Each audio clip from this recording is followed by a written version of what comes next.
Hi, everybody. I want to welcome you back to the I Want a Effing Job podcast.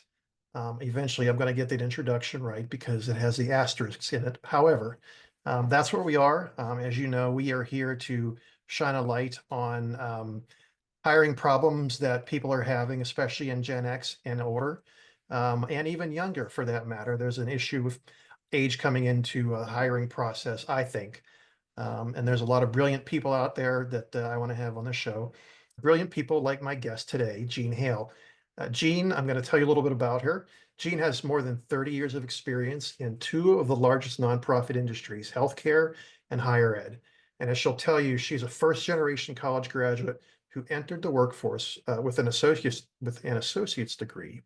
And then, while working full time, she returned to school to earn her bachelor's, her master's, and finally her doctorate over the course of 2.5 decades. Her job loss occurred when she thought she'd reached the apex of her career, a position of vice president at a college. Now, fortunately, she's gainfully employed and doing work that she loves, which is fundraising. She's working in higher education again, and um, her passion is making higher education available to all. So she thinks of her job loss as an unwelcome and painful, yet ultimately beneficial occurrence in her life. So, Jean, welcome to the show. I'm excited to have you. I don't know what else you could tell us about yourself, but take a minute or two and talk a little bit about yourself. Good. Thank you, Mike. And thank you so much for inviting me to be part of your podcast. I'm honored to be your third guest. And I've listened to the first two, and really, I've learned a lot already. So, what else would I like folks to know about me? I think, really, as I look back on my career, my experience, the opportunity of returning to school really transformed a lot of my life subsequently. It's improved my life not only for pragmatic reasons, for better career opportunities and certainly salary opportunities, but it was a matter of personal fulfillment as well, of thinking something that was out of my reach actually was in my reach. Took a little doing, but there's always a way to find your way, so to speak. And I think I mentioned that, and I come back to that a lot because the tenacity and the resilience to keep going back to school and finishing, I think has also proved to be beneficial to me in my work life, where I've had to be resilient and figure out a path when it was not immediately clear to me. Yeah, I mean, let's get right to the most painful part, at least in my opinion, right? Um, Tell us, what was it like for you losing a job after 50? It was not something that I ever thought of as a possibility. I was in a position that I had aspired to. Basically, as I mentioned, my own experience in working through higher ed, I have a strong affinity for that, of what education, whether it's workforce development, training, degree, whatever.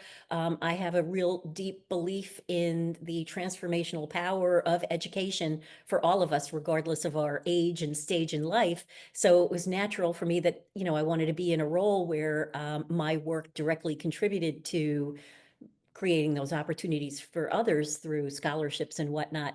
So I felt really good about the work that I was doing, the team that I was building, the direction that we were going in terms of fundraising progress. All the signs to me seemed to reinforce that I was on the right track, doing the things that needed to be done, forging good relationships.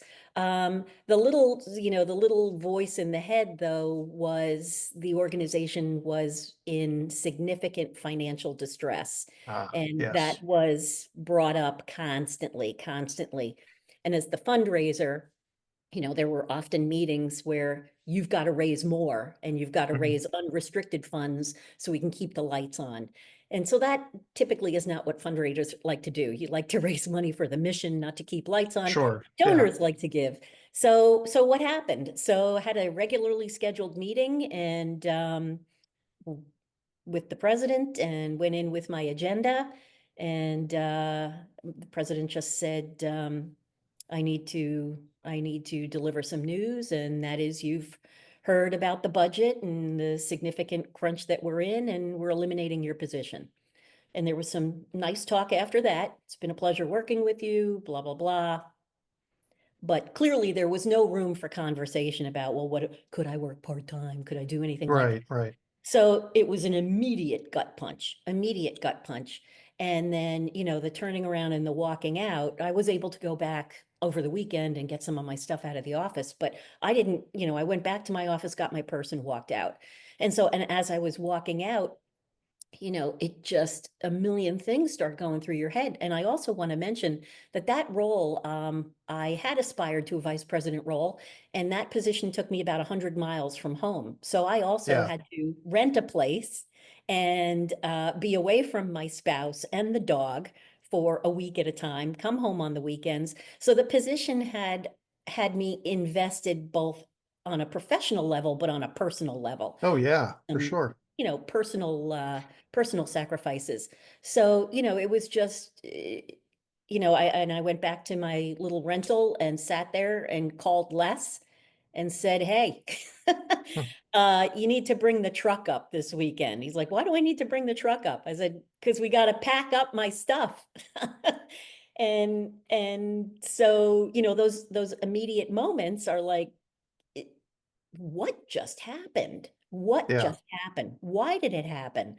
So, so that was the immediate aftermath. And so, we can go on from there, but it absolutely was like a physical and emotional shock to the yeah. body and the brain. I- you made an interesting comment, when we were sort of pre-gaming for our discussion today about moving into the great unknown alone. I feel like I'm a Gen X guy and I'm over 50 years old, and I've experienced that shock of job loss. And where do you go and what do you do? Where do you turn? And so talk about that. What did you mean by moving to the great unknown alone? Um, Because I think, despite the fact that we know job loss occurs to a lot of people for a lot of reasons, we, I'll speak for myself, was still hesitant to really talk about it. Because to me, it seems that the natural progression, oh, did you hear Jean lost her job? Oh my gosh, what did she do? Yeah, It's right. like, Yeah, yeah, if you were doing a great job, you shouldn't have lost it. You must have done something. What did you do? And so the reality is that it can be the case that you didn't do anything wrong, that there are other situations, other factors in play, but yet you don't want to go out there broadcasting it. So it was not only the processing of the loss, but then how do I talk about it when people say, oh, I see you're home now. I see there was a U-Haul truck in your driveway. Are you mhm, moving? Where are you going? So, at some point you do have to respond. And I think it's how much do you want to disclose right away? Because you haven't entirely processed how you think about it, or you don't want to verbalize the way you are thinking about it. So I think that's the alone part. And, people who love you and care about you, they will say things like, you'll get a job, don't worry. Hey, just take this time, relax, enjoy, do all that. They mean well, but right. Yeah, words do not help. So I think that's the alone part and the unknown, because even if you have friends that have lost jobs, they might not have been talking about it. You might not know. So I think yeah, that's yeah, probably what I meant by that. yeah. I think um, you're. It's really hard to go out and say to people, "I lost my job." Even if it was, like for me losing a job in a merger, or for you losing your job because of budget or whatever, you feel horrible. You feel like a failure, like you didn't measure up, and I know you've talked about before, people say, well, don't worry about it, something will come along. I'm like, well, I got bills to pay now. I mean, this is, Yeah. there's something coming along, and now you've got to immediately pivot, and you've got to get your resume together, and it might not be together because you've had a job and you didn't worry about it. Mhm. And you've got to reactivate your network, and you got to hope that your network's going to come through for you. And then you've got to face that, are my skills where they need to be? Mhm. What do I want to do from here? Like for you, you reached that apex of being a VP. And so now, do you still want to be a VP? Do you want to try and go do something else? I mean, there's a million questions. And I like what you said. People mean well, but Yes, unless they've been through it, they don't quite know the experience. right, right. I have to Um, laugh though, just real quick, because I was thinking about it when you talked about going back to your office. When I lost my last job, they wouldn't even let me. This was during COVID still, so actually they wouldn't let me back in the building to go to my office just because business rules or whatever. So I had literally 20 years of crap mhm. packed up into that office, and I'm like, you're not going to know what stuff is mine and what stuff is here and should stay. Just let me come in. Like, I'm not going to do anything crazy or sabotage anything. I just want my stuff. I don't care about any of your stuff. They're like, nope, we'll take care of it. So they made some poor HR lady go through and pack up boxes and boxes and boxes of my stuff. And I made them give it all to me. So Was that the bonfire I saw in your backyard one weekend? I was, most of it did get thrown away because it was have any room to store it. But Oh, at goodness. least you got to go back in and get your stuff. Yes, and that was, I appreciated that. Um, I think one of the other important things as you start to process, there's the immediate, oh, what just happened? Yeah. And then, as you've said, you've got to think of those pragmatic things of I got bills to pay now. So I just wanted to put out there that when I share my experience, one of the things that worked for me, thank goodness, was that we had some savings. It wasn't an immediate, oh my gosh, we're going to be out on the street. Although I still thought that, Yeah. Yeah. I'm the champion of worst case scenario. Oh my gosh, I'll be living in a van down by the river. But I think that's something for folks to realize is yes, you're dealing with this emotional shock, but then there is that very pragmatic of, okay, how are we situated? And as you've said, Mike, if we're a little older, so maybe we don't have toddlers in the house, but we may have other financial responsibilities to children, to parents, to others. Yeah. Really taking a moment to say, all right, how long can I go without the income that I've been accustomed to? And, making sure that you're not going to, there's not going to be another emergency in your near future. So I will Yeah. say, because I've been thinking about this and I'm thinking about some of the podcasts that I listened to when I was looking for a job. And I get so angry sometimes because Hmm. people say things, this is the time to pursue your passions. No, my passion is eating and being able to turn the thermostat up. Those are my passions. I'm not going to take up watercolors right now. Yeah. But the reality is for me, and I am eternally grateful and thankful, was that it didn't put us in, a financial crisis. But I do know that that's, a concern for many people. And that is, how long can you go without the income that you've had? Yeah. Yeah. Did you no, so this happens, and you're out of work. How did you fill your time? Were you immediately planning to go look for more VP jobs, or what did you do to fill the time? Oh, goodness. I think truthfully, so I mentioned I had a rental place. So, we had to get the U-Haul, bring everything back. I like my environment well organized. And so essentially the contents of a second house had to come back into Hmm. our house. And so there was my stuff everywhere. So even if I didn't want to think about what happened, I had the physical reminders of, an extra table and an extra desk and extra Yeah. things everywhere. So I think really in the initial stages, I just had to think about getting my environment, the home, to a place where it was just a little bit more conducive to thinking and not agonizing. So Yeah. once I got through that, really thought about, well, what do I do? And I'm fortunate again, I really love the work that I do. So I knew I wanted to kind of stay in that field. And as a fundraiser, you can work in virtually any kind of nonprofit organization, not just higher ed or healthcare, Hmm. but any nonprofit, save the ponies, do this, whatever. But Right. but then I had to think the same thing. All right, I know what I enjoy doing. I think I'm reasonably good at it. Where do I want to do that? And in what capacity? And I thought, no, I'm not done. I am not done. I've learned a lot, and I have some skills and abilities that are very much needed by organizations that are doing Hmm. work. So what did I do? I said, okay, this is pretty much where I want to be. I'll consider other opportunities. Reached out to the network. I have a wonderful, wonderful network of friends, primarily Pittsburgh, but have now branched out all over the country. Reached out to them.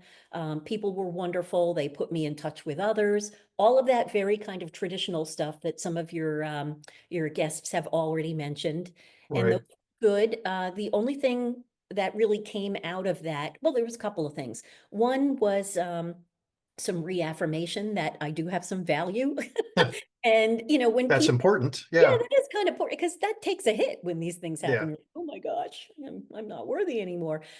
So when your network responds, and even if it's, look, Jean, I don't know of anything right now, but I always enjoyed working with you. And if there's anything I can do, that means an awful lot because, they took the time to respond, or they took the time to say, hey, I know someone, why don't you have, I'll introduce you. So those were good. And one of my connections, actually was the one who got me into doing consulting. Huh. We worked together and she said, I'm on the board of this nonprofit organization. And they got basically a big gift to get started. And now they've spent that whole gift and now they actually have to fundraise. So that got me involved in that, and I really enjoyed it. Hmm. Did that for both pay, and I volunteered for a couple of organizations as well, some Yeah. faith-based organizations and other smaller nonprofits, and that it just felt good. So, but all the while, still looking through, for fundraising jobs, Chronicle of Philanthropy, Chronicle of Higher Ed, Inside Higher Ed, all of that. And eventually making contact with some recruiters. So Ah, I'll stop there for a moment, but really did continue a fairly traditional job search because I did have clarity on what I enjoyed doing. So yeah. I was wondering if you work with recruiters. I feel like it's a mixed bag sometimes. I will agree. And I don't want to make generalizations because I had conversations with folks from a couple different recruiting firms that specialize in nonprofit executive directors and fundraisers and whatnot.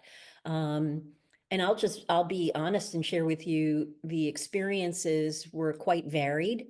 I did get interviews, never got offers. Hmm. Um, and then the one that really stands out that just I didn't chuckle then, but I chuckle now, was a headhunter, excuse me, recruiter that reached out and said, we think you'd be perfect for this job. And it was a VP position at another college out of the area. But I'm like, if it's good. So they put me through Yeah. the paces. And then ultimately I had to interview with like the seniorist, most senior recruiter at that firm. And she was like, well, you're going to be up against people with so much more experience than you and blah, blah, blah. And I just remember thinking, but you reached out to me. You knew. Yeah. So what's up? And I'll just say this, and if you have recruiters that ever listen, I want to know, is it possible that some recruiters need to kind of pad the number of people that they put forward? Because I wondered just, am I just kind of a placeholder? Yeah. Otherwise, Right.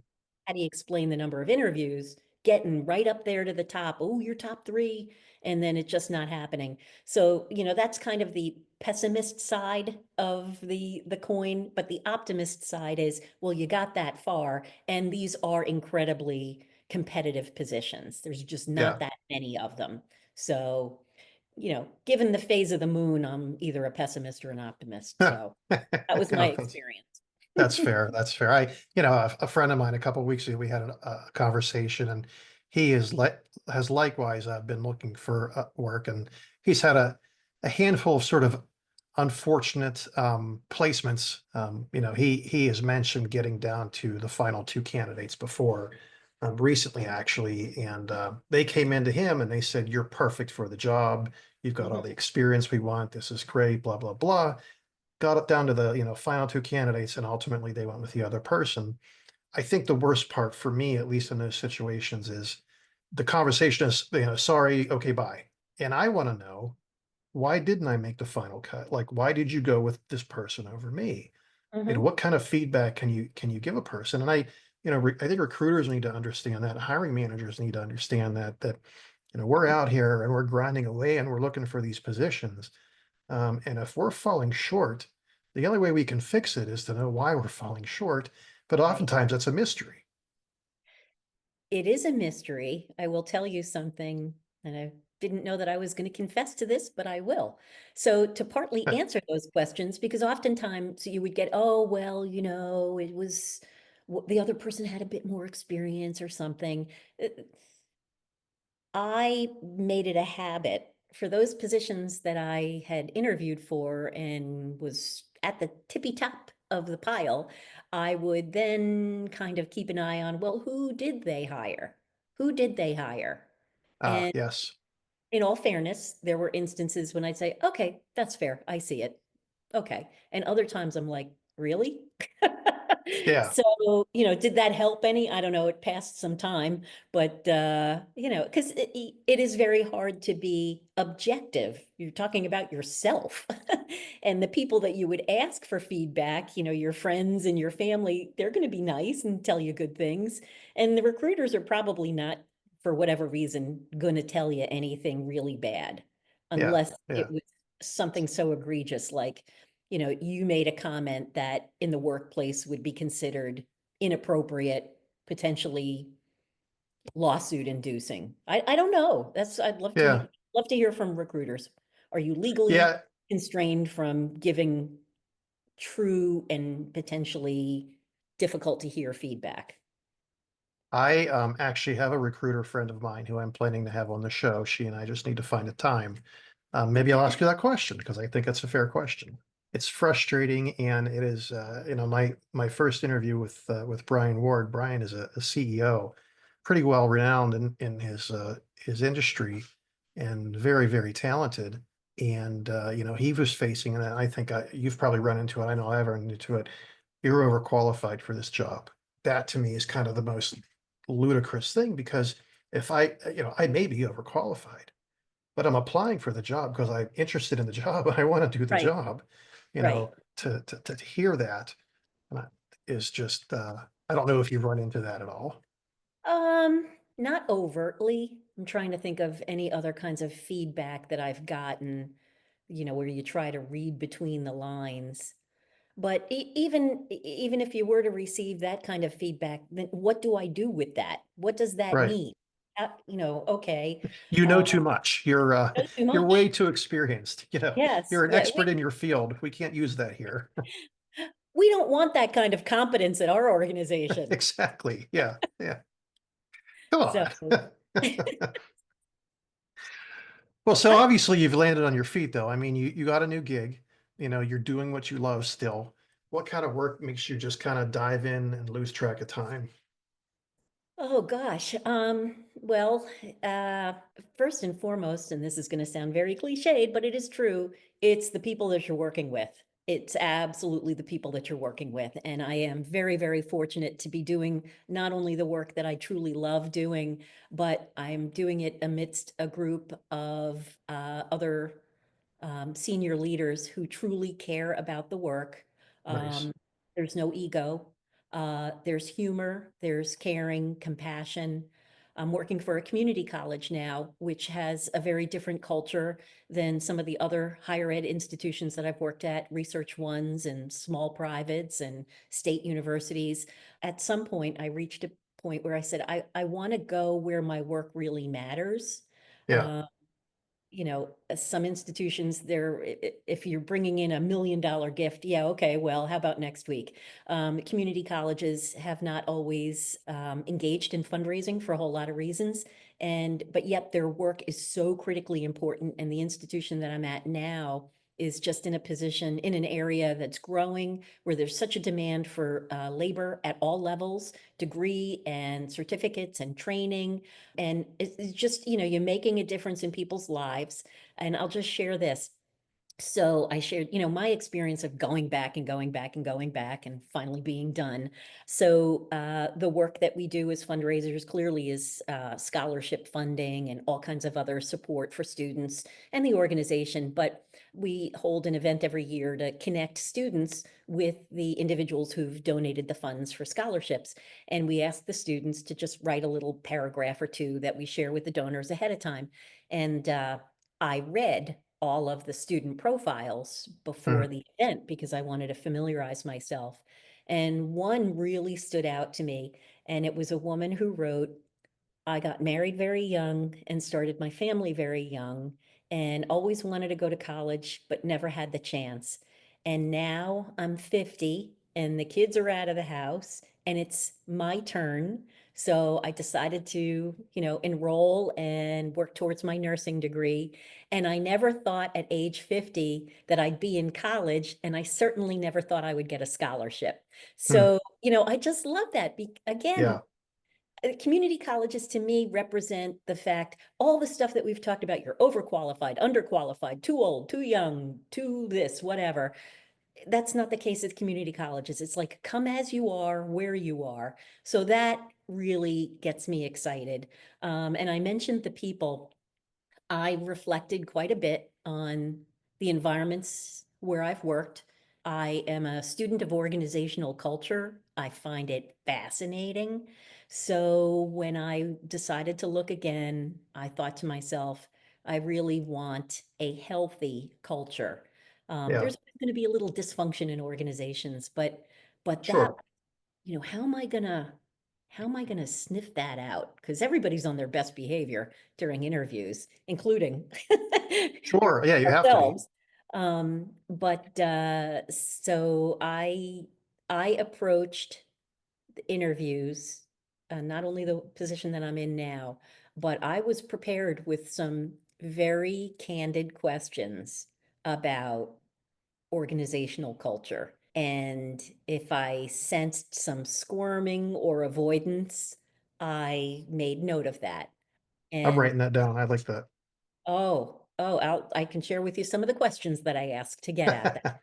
And because truthfully, at this point, and I've mentioned, I ultimately came to a place where I stopped panicking and said, I'll find something. I know I will. Don't know when, don't know where, but it needs, I started to flip it a little bit and say, it's got to be right for me, not Yeah. just anything.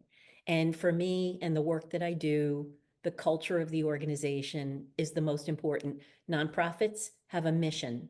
And if I sensed that maybe the mission wasn't the most important thing, I don't want to be there because donors are going to sense that as well. What was the question we started with? Oh, what gets me excited? I'm sorry. Yeah, you A lost lot track of of things. time there. I did, I did. I think you've And clearly so answered that's it. that's what gets me excited, and the people that I work with, and being Yeah. able to inject a little humor during the day, and just know that especially now as the having people report to me, engaging in those small acts of kindness that hopefully make other people's days a little easier. You need to leave, go. I'm not I'm not going to let you take an hour vacation when I know you also Right. stay late. So just go Yeah. do, I don't need to know, just go. Go do what you need to do. So I feel good about being able to do that as well. So I think about that as a way of giving back a little bit. So yeah, so in terms of work, that's what gets me excited. There's other Uh, stuff, like other part of my life, but Right. that's that's the work piece. I wanna pull out a little bit what you just said about diving deep into culture on your interview process, because to me that really ties together well. I don't know if you listened to my last interview with Jim Kunkel. He talked about his approach to interviews, which was really a proactive thing where he would go in, rather than waiting for the hiring manager, whoever, the recruiter, to ask him the question. He would try to go in and sort of lead the interview, Hmm. um, and make sure that he brought up his skill set, and everybody understood where he was coming from, and he was what he was there to do. And I think that's diving in on culture like that to me is in the same vein, because you're going in there, you're saying, look, it's not. I may be desperate for a job, but I'm not gonna just take any old job. Like I want this has got to be a fit for me. I've got to feel good about where I am and what I'm doing. And really hiring is a two-way street. It's not just you're there at the whim of the organization. Like you you've got to interview them too. Like they've got to Yeah, meet your standards. yes. Well, I did have one experience before I got to, I'll say this is the midpoint where I'm, feeling a bit more confident about, yes, something's going to be out there, but I need some, it needs to happen now. Why is it taking so long? So there was a nonprofit organization that had posted a position, VP of institutional advancement, whatever. And it appealed to me because the salary was good and it said fully remote, but it was essentially kind of like a blind ad. It didn't say Hmm. what the organization was. And I thought, all right, well, can't hurt. Send a resume in, actually get a phone call from the person. And they're, oh, we, would love to talk to you. And I said, that's great, but can you first tell me who are you and what do you do? Because if it's a mission that I don't feel aligned with, I don't want to do the work. So I'll just describe it as a very niche nonprofit Hmm. um, that arose from an individual's idea about something, and his ego was very much tied into this nonprofit. I was like, okay, it's kind of a weird little mission, and I'm not going to describe it. It was nothing illegal, but Oh, that's good. That's it good. was it was not in education. I was like, okay, yeah, okay, I can see myself doing this. So I have the good conversation with the first person. Then she's like, love for you to interview with the CEO. Great. I spend time researching him. He's got some TED Talks out there, so I really know who I'm going to be speaking with. And for folks who are not familiar with the art and science of fundraising, typically you wait to introduce potential donors to CEOs until you've had an opportunity, you meaning me, to really get a sense, is this person potentially philanthropic at all? And are they potentially philanthropic? Do they have a passion for what we do? So, there's a lot riding on these positions to kind of vet that out a little bit. You want to Yeah. save your CEO or your president for, because they're busy doing a whole lot of things. So fine. So against that backdrop, I finally have the Zoom call with the CEO, and I'm doing all the good things, demonstrating how much I've read about the organization, and he's saying a few things. This is one of my organizational culture questions. I said, so tell me, how would you like to work with your new vice president for institutional advancement? And his response was, I just need somebody to get me visits. Huh. And that Huh. is a huge red flag, That's a huge red red flag. flag. It was, okay, I do quote in movies a lot, Christmas Vacation, get me somebody while I'm waiting for somebody, right? That's what it felt like to me. Yeah. Yeah. And I'm like, geez, this does not bode well. But I'm like, but it's okay. It would be fully remote and the salary is really good. And it's a little weird. I don't know if I can really raise money for this, but whatever. So finish the call, and I get very positive feedback. We want to have a conversation about salary and all that. And I happened to share this with my son, and he's like, what do they do? And I described it, and he's like, Mom, you're so much better than that. Huh. And I I needed to hear that because my head was telling me this was not going to be a good match. It wouldn't have Yeah. been a good match. But, again, sometimes we need somebody else to state the obvious. Yeah. So Well, that was helpful. it was helpful, and I do appreciate that he was willing to share that with me. But in terms of preparing for interviews, you mentioned the other gentleman's approach. Um, just the other thing I do is research intently and find out everything I can. Nonprofits, they have to their IRS statements or Form 990s are publicly Yeah. available. I can see what are other people being paid, how much did they raise. But I'll tell you the other thing, and the risk of sounding like a stalker, if I know I'm going to have a phone interview, Zoom interview, or even in person, I always ask who's going to be on that call. And Sometimes they'll just give me names, and I do a Yeah. little dossier on each of them. Because when you're on a Zoom call with 6 or 8 people, you can't always keep track of who's who. And you want to Right. know Right. if there is any potential connections. Somebody went to the same university you did or whatever. So, but I don't know that I took the approach of your other guest. I think I pretty much let the interviewer lead the interview. And then when it was time to ask questions, I, maybe go Yeah. back. And it all depends. Some interviews are very rigid. They have to ask everybody the same question. And Right. there is no time. But Yeah. I I think the the one kind of perception that could come from a more kind of assertive approach might be, are you giving the interviewer the opportunity to convey what they're looking for? So Yeah. I get kind of taking the lead. I get that, but you also don't know how the person you're speaking with will perceive that, if they'll Yeah. perceive it positively or negatively. Yeah. The way he answered it, and the reason he answered it that way was um there's a kind of an undercurrent right now in the whole hiring world where um candidates are brought in and they are asked to do work basically for free. Yes. Like part of the hiring process is you have to do this project. Uh-huh. And then of course the nefarious little thing is they don't hire you, but they take what you plan out for them and they implement it in their company. And so Hmm. my question to him was, has he ever run into that? And he said no, but he does like to walk in with like a 30, 60, 90-day plan and, try to get ahead of that kind of stuff.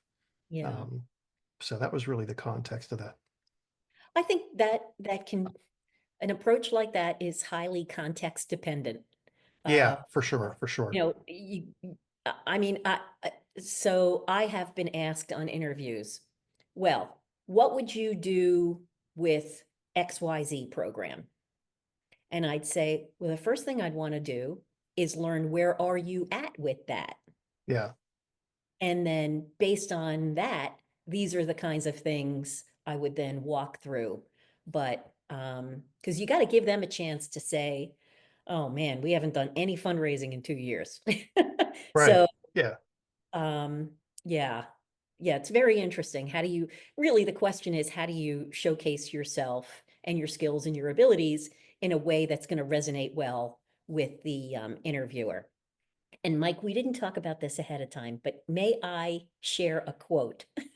you You you probably may. know. I This is do. your show. I'm here to make you look good. So Well, thank you. Thank you. Um, I read a lot. I read a lot. And there is a gentleman, his name is Thomas Chamorro Premuzic, and he's written a lot. The book that I happen to have in front of me, this is no offense, but the title is Why Do So Many Incompetent Men Become Leaders and How to Fix It? Now, that's a very inflammatory title. Like, oh, wait a it minute. sure is. Yeah, But, got me to buy the book. But really, his point is that the bias within search committees and the stereotypes of how men and how women should behave, or not during an interview. But so this is the quote from the back of the book. And it says, when competent women and men who don't fit the stereotype are unfairly overlooked, the result is a deeply flawed system that rewards arrogance rather than humility and loudness rather than wisdom. So I hallelujah. Yeah, hallelujah, hallelujah. So, I read that, read a lot of other things. So you're also trying to get a read of the room and the people that are interviewing you. yeah. You were talking about I'll paraphrase it as, incompetent people getting jobs. The loudest one in the room. And years ago when I was climbing the corporate ladder, an old boss of mine has kind of positioning me to take over for him when he retired. It was going to be an executive director job for this trade association. My manner is a 180 difference from him. He was loud and engaging and kind of in your face. He was a former Army colonel, so he had that Mhm. persona, and I wasn't. I'm more analytical. A little bit more. I think a lot, and I analyze and I consider. And so I'm really more of a ready aim fire versus ready fire aim. And we would have conversations, and he would say, Mike, I think you need to be more like me. The board is looking for somebody who's out there and aggressive, and I'm like, you're asking a zebra to change his stripes here. I'm like, I'm not you. Mhm. I think there's an important beauty in being different. Um, Yes. so I mean, ultimately, I didn't get the job, and the guy they hired was really good too. He was an external candidate, but I think there were some biases involved in that, where Mhm. people looked at me and they said, do we want that guy in the job because he's not like the other guy? Um, and maybe that's how it happened. I really don't know. Whatever it was, it was years ago, so it doesn't matter at this point. Um, but it's just interesting. Well, I That think what you've touched upon, though, is another factor that we may or may not know about that could un not unintentionally, but maybe even unintentionally among a search committee, where there was a trait in a prior person Yeah, that they either subconsciously want again or don't want again. Really, and again, that's completely out of our control, completely out of our control. And yeah. I'll just say this, he might have thought that's what the board wanted, but maybe the board didn't want that. You never know. Well, Again, you never and know.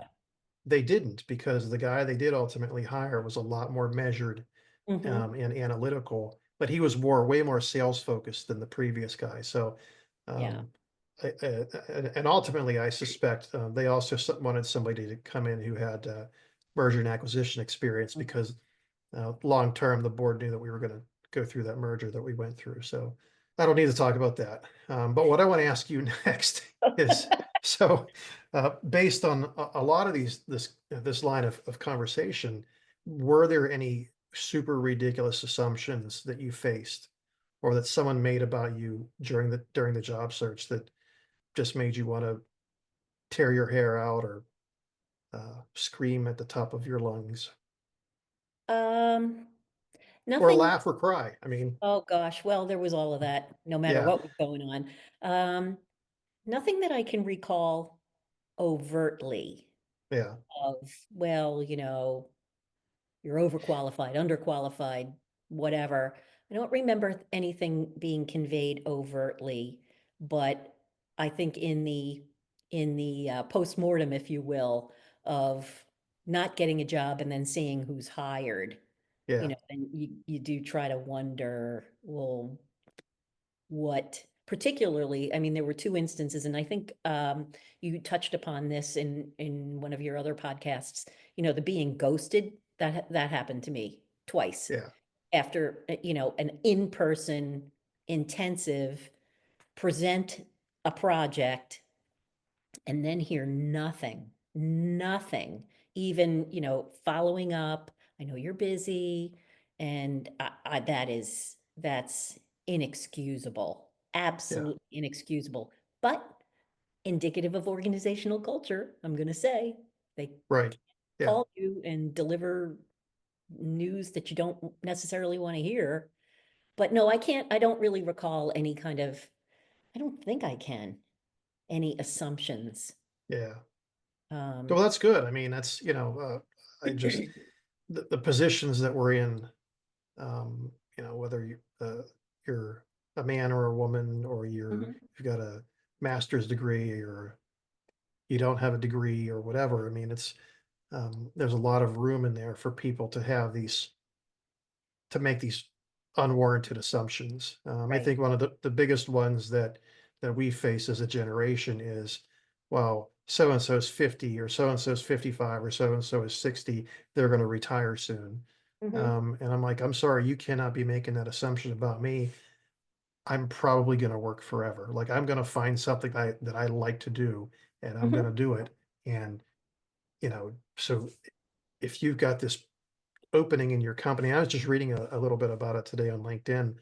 I want to say that the average job tenure just across the board of all age groups is like 4 years or 5 years. Wow. And so if you have a 60-year-old person who is applying for a job and they Mhm, have a track record of being loyal, mhm. and working hard, and they've got all this experience, why wouldn't you hire them?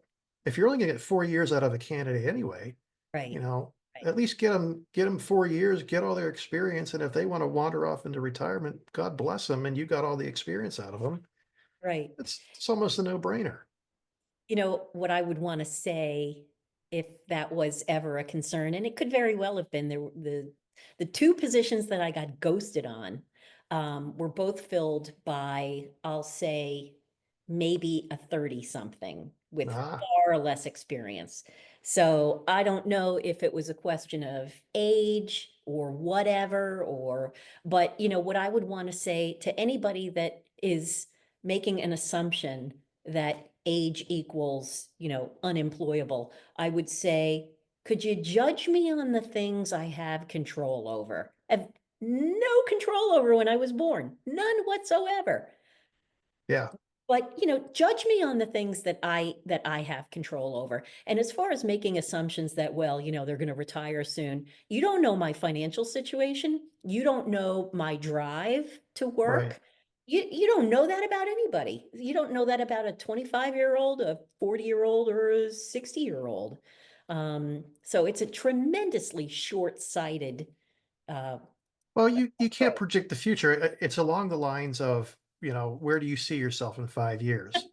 I mean, Yeah, I don't know where I see myself in 5 weeks. I mean, I might hit the lottery and skate off into the sunset. right, Um, right. so, I yeah, hope that question has finally gone out of vogue. I don't know that it's asked as often, but it is still out there. mm, And I think it's still asked because, it's an easy question to ask. And there's a punch list, I think, of questions that HR has to ask you, or the questions that maybe interviewers who haven't interviewed a lot, use it to ask.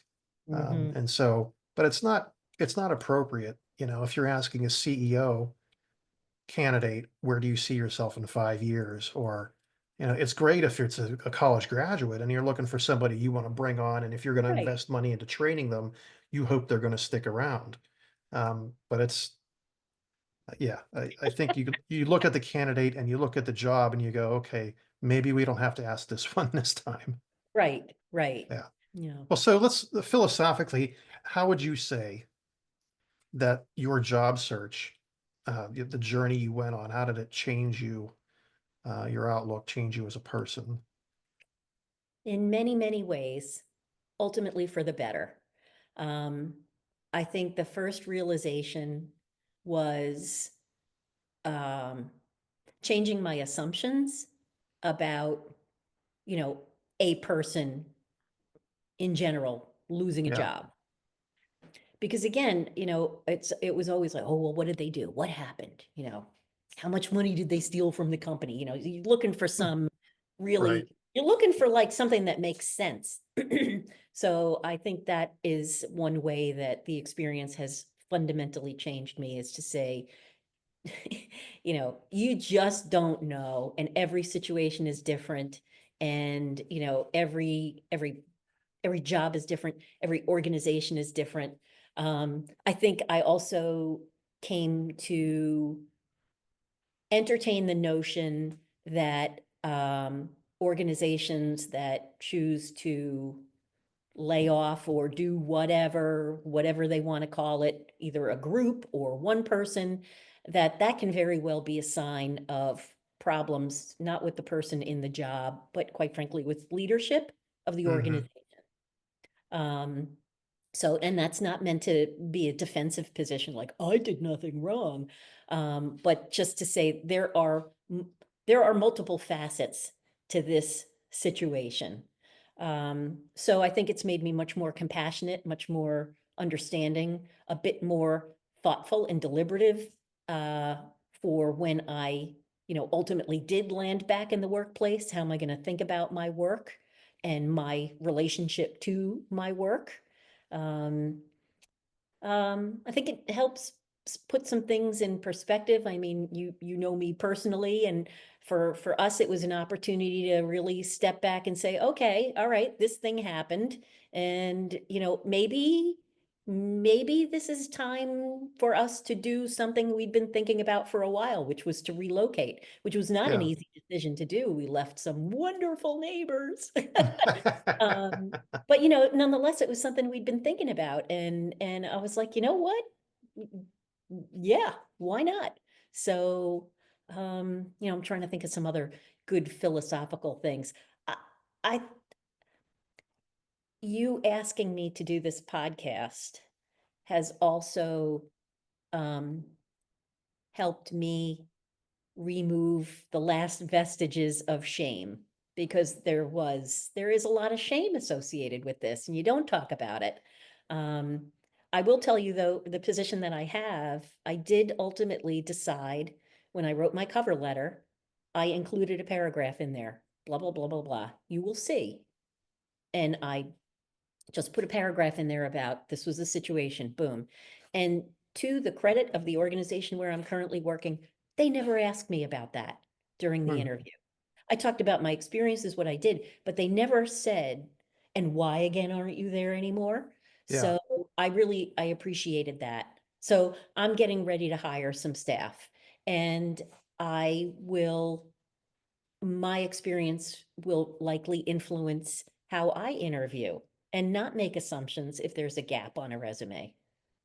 So, I think it's amazing. I mean, that's, one of the biggest things you see out there is uh, in my opinion, of course, the people who are doing it correctly have evolved, and they've started to say, gaps don't really matter as much, or college degrees really don't matter as much. Experience really is what ought to play a role. So, and I know it's more prevalent in technical fields where you don't have to have a degree example. You could be a self-taught programmer, mhm, or a self-taught podcaster, or whatever you're doing, right? You don't have to have this piece of paper that grants you this authority to do stuff. right. And people who are creative in their approaches to job searches, but also on the hiring side, you can find a lot of good people if you kind of go off the sheet a little bit and don't say, well, the job description says X, and we're only going to take X. Well, Mhm, be a little bit more open-minded than that. So, yes.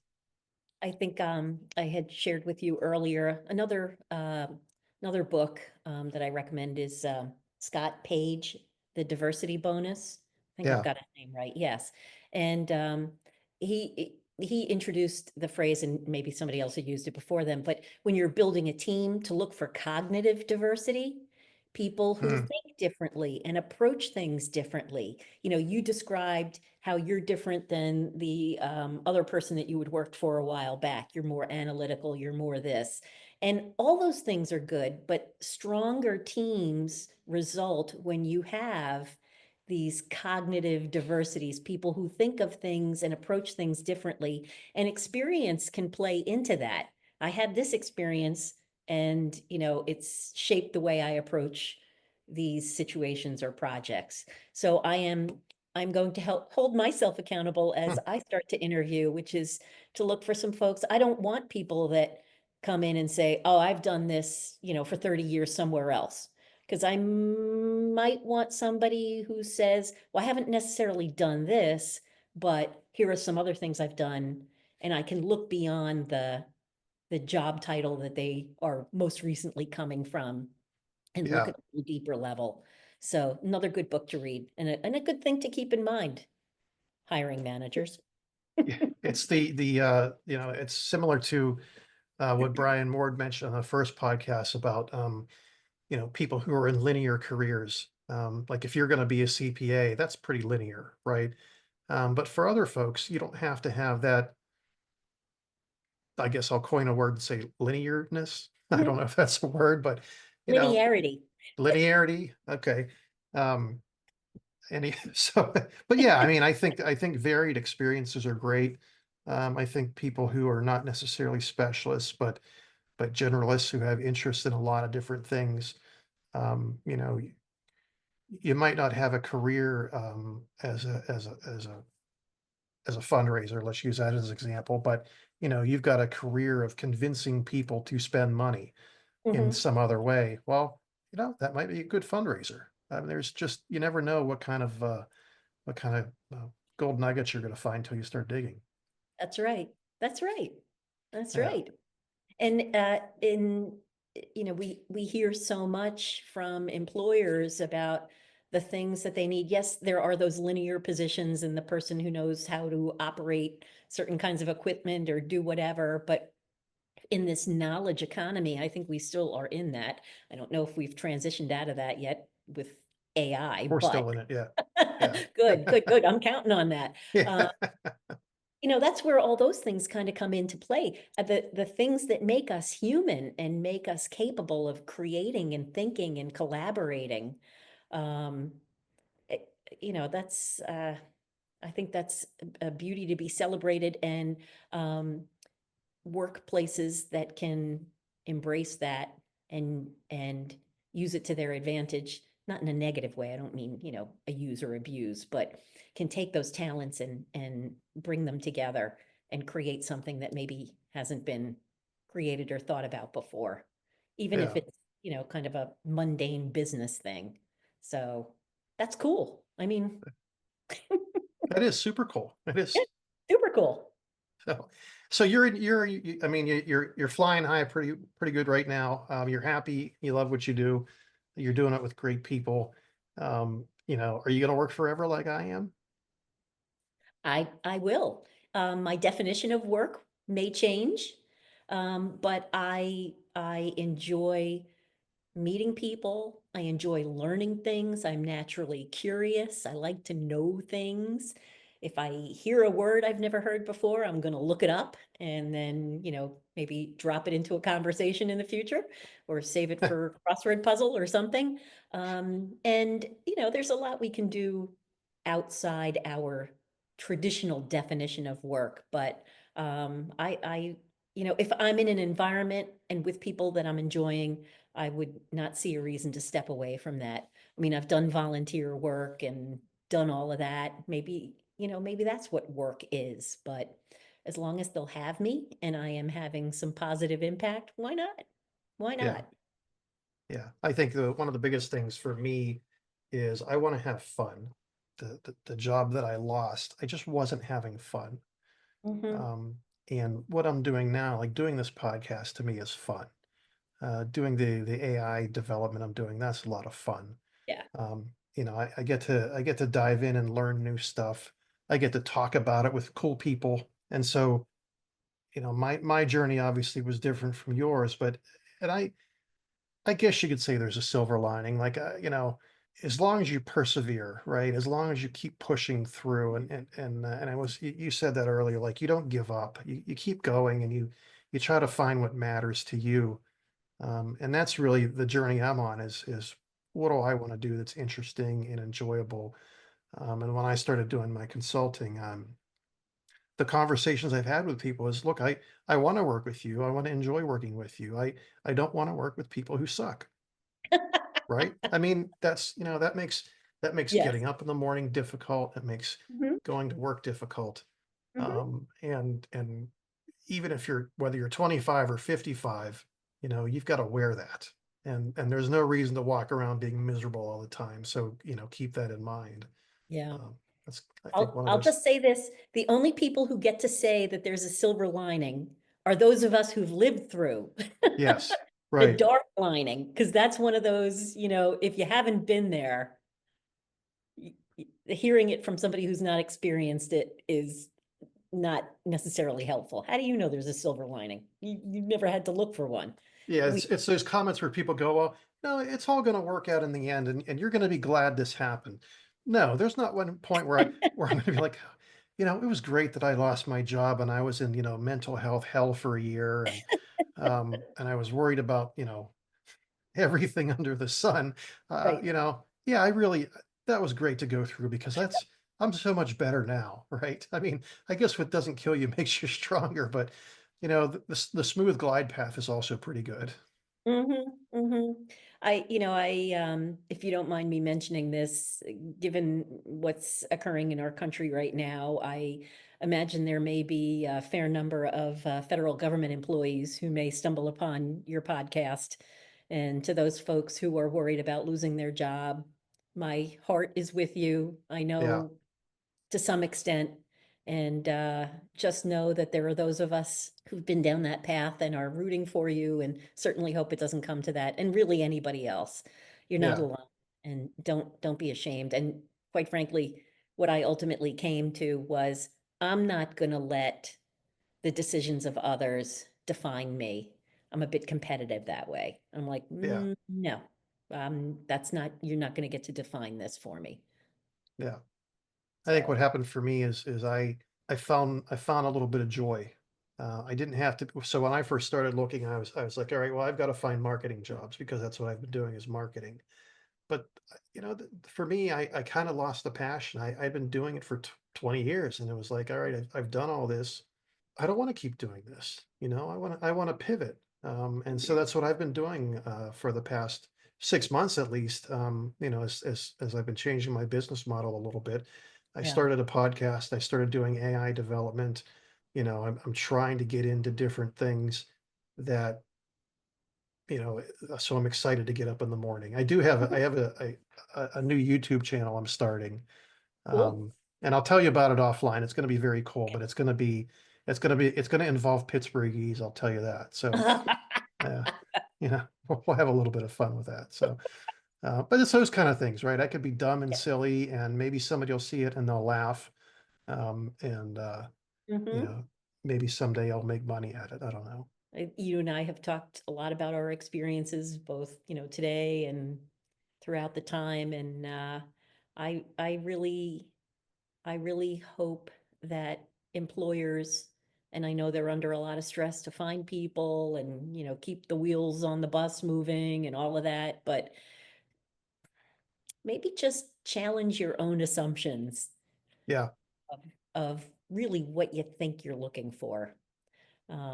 So I would just as we have challenged assumptions and in charting a path forward, maybe folks who are in the enviable position of making decisions about who they're going to hire can challenge their own assumptions of what they think they want to yeah. hire. I was thinking about it earlier, and I 100% agree. Look at your job descriptions. What are you putting out there whenever you're looking to hire somebody? And is it Mhm, the same thing that you've been putting out for the past 10 years? You know, look at it again. Like yeah. there are people out there who probably can do that job that are Mhm, a little bit outside the mold and consider that. mhm. It doesn't have to be round peg, round hole all the time. Right. It could be better that way, but maybe it's an oval peg in a round hole, and Yeah. but there's a skill set there that makes sense, and there's a desire. So I really think you got to be creative in hiring again. Round peg, round hole is good for organizations that basically want to maintain the status quo. Yes, right, But, right. if an organization really wants to approach their business maybe a little differently, maybe they're facing new threats from other entrants into the market or whatever, then don't go for the round peg. Go Yeah. for the, I don't know what, what the good analogy there is, but I so. had a great team at my old job when I was a marketing director because I would hire people they weren't just marketers and designers. I needed a broad skill set of people who could come in, who could write, who could create, who had some exposure to technology and weren't afraid to get involved there. I wanted them to be diverse people Mhm, because we were a trade association. We had a small team and they were being asked to do a lot. mhm, So there was never anybody that I could say like, okay, here's the job description and you must fit all of this. I was like, all right, can you do this? Okay, we could teach you the other stuff. mhm, Or mhm. so it was, I just feel like I had so much success that way. I wish Yeah. more people thought like that. Well, at the risk of taking up too much time, I do want to share a really positive story. So I Okay. had the good fortune this morning to have coffee with one of our board members, and she happens to be very senior in the HR department of a multinational manufacturing firm. And she was sharing with me how um, she's worked diligently to create opportunities for folks who've maybe been working there, maybe have only a high school diploma, working closely with the community college to get them into some additional training programs, skill programs, and what that has meant for the company in terms of stability and growth. And she shared with me a conversation that she had with somebody higher up, where they had somebody who's working in an engineering type role, but Hmm. doesn't have an engineering degree, but has 30 years of experience and can probably run circles around, the more traditional thought of what an engineer is. And the person higher up was shocked to find out that that person didn't have a degree. What do you mean they don't Hmm. have a degree? And she said, look, I will take 10 people with degrees are still not equal to this one gentleman. And so I thanked her for this. I just said, I am so delighted and encouraged to hear that you as an HR professional are advocating for employees who, for whatever reason, um, you know, don't have a certain credential or skill. And instead of leaving them behind as the business grows, you're finding ways to grow them along with the business. And it was just so refreshing. And I know there are many, many HR people out there that would be the same way. Yeah. So No, I that's just great to hear. yeah, it was wonderful. And it's what we've been talking about. Really challenge your assumptions Right. and realize that there's some really great people out there. Well, this has been great. I know we've been at it for a while. I appreciate that last story there. Is there anything that we didn't get to go over that you really, any messages you want to leave people with? Gosh. Um, you know, again, very context dependent. And if you can afford to take a moment and take a deep breath and gather those who love you near you and really think, not the knee jerk of, oh my gosh, I have to get a job. And there are those where that is true. But if you have the ability to just sit with it for a little Yeah. bit Take and stock. Yeah. then take stock and be brutally honest with yourself. As you just said, I kind of look back and I say, maybe I wasn't entirely happy. There were things I liked, but had that job loss not occurred, I might have been content to continue to be discontent. Sure. Right. Yeah. Yeah. So, because that's easy. Inertia is an easy place to be. Right. But so that would be what I would share with folks is it's not the end of the world, nothing wrong with you.